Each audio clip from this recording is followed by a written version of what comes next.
James Hildreth, what does leadership mean to you?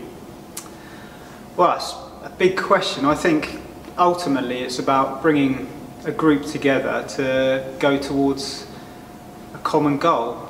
You'll have different agendas within that group, people pushing in slightly different directions at times, but if you can get everyone to move in the same direction to a goal that everyone's buying into and there's purpose to that goal, then I guess and the guy leading that team or leaders within that team are pushing in that direction, then I guess that's leadership. It doesn't necessarily have to come from one person at the top.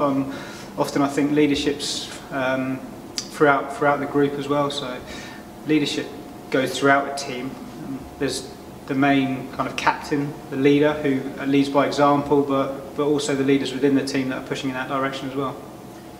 You've obviously been in the Somerset dressing room for a number of years now, so you've seen a few captains come and go. What makes a good leader? I think them being genuine, so there's no fakeness around it. I think you can tell that they're really inspired and genuine about what they want to do. They're motivated morally, they've got good principles, they've got everyone's back, they've got your back, you fight for them, and they've got that goal which like I mentioned before, you buy into. So at Somerset we want to win all 3 competitions. It's pretty obvious, and the leader has to really drive towards that, and you have to believe that they think that they can win it as well. By contrast, what do you think makes a less effective leader? Probably, I think if you feel like the leader of the team has got agendas potentially, favouritism, stuff that's not pushing you in the direction you need to be going, and it splinters off in different directions, and that could be a whole number of things. But I think, if you really believe in your leader, then that makes a good one. There's certainly loads of different styles of leadership, but ultimately it's about pushing in that same direction. So a poor leader, I think probably at times you may think you don't want to be questioning, are they doing this for the right reasons? I think if you start questioning stuff around that probably means the leader's not doing what they should. From a leadership point of view, who has had the biggest influence or made the biggest impression on you, and why? Starting off, in your pre-pro cricket career. I think pre-cricket, I was obviously young, kind of schoolboy before coming into cricket, and actually for me it tended not to be my peers, the players necessarily, but it was more leadership around coaching examples and going to Millfield School in the street. I think someone like a Mark Davis and a Richard Ellison, who were my cricket masters at the school, were very influential on me as a cricketer, so I probably look to them from a leadership point of view. In terms of captains on the field, I remember Wes Durston when he was my captain at school when I was a youngster, and he was captain of the first team. I remember looking at him going, he's a very stable character, and I remember thinking he's a good leader, really good cricket brain, read the game well, and he left an impression on me when I was at school. So pre-cricket it was probably those 3 guys. And in your professional cricketing career? Well, there's so many. I've had quite a few captains at Somerset. I think the one that probably changed the club and changed my perceptions of what it meant to be a professional cricketer was Justin Langer.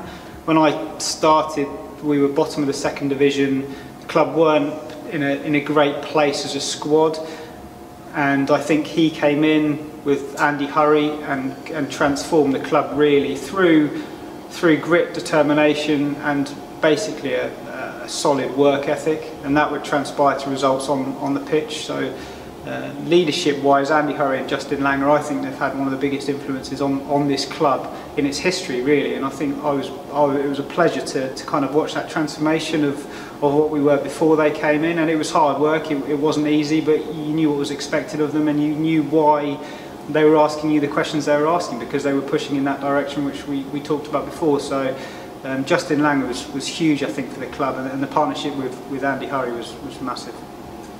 What advice would you give to someone who's looking to become a good or better leader?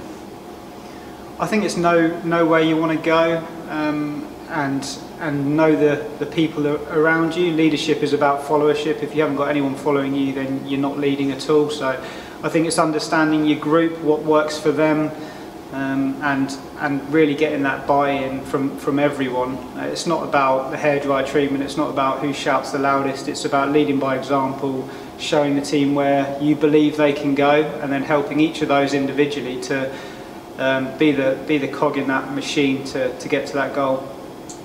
Can a team or an organisation be successful without a good leader?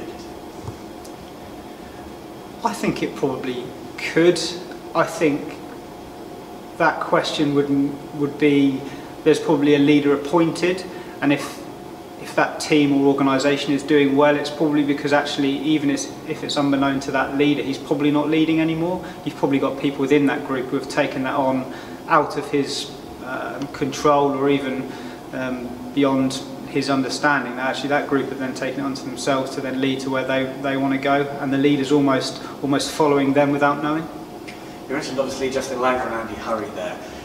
The things that you've learned from them regarding leadership and how to conduct yourself, how to go about your business and things like that, as you're sort of approaching the end of a cricketing career and looking further afield and to change industry and things like that, the things you've learned from those people who have influenced you, skills that you see yourself using, in your private life and in your professional life post cricket? Yeah, I think so. I mean, they're obviously very different business models, but ultimately it's about people, it's about relationships, and I think if you can build good rapport with everyone you work with, and you've got buy-in from everyone and build those relationships, then you will push in the same direction. It's the same with cricket. You've got a load of guys that you want to be your best mates and all go and win together, and I think it's the same in any business. If you're all pushing in the same direction, if you're all happy going into work every day, wanting to work hard, go that extra mile because there's a greater purpose to what you're doing day in, day out, then I think that would help any organisation. So ultimately it always comes back to about people. How do you get the best out of them? How do you make everyone feel happy, confident about being at work, and then all pushing towards this direction that you're all happy to go in?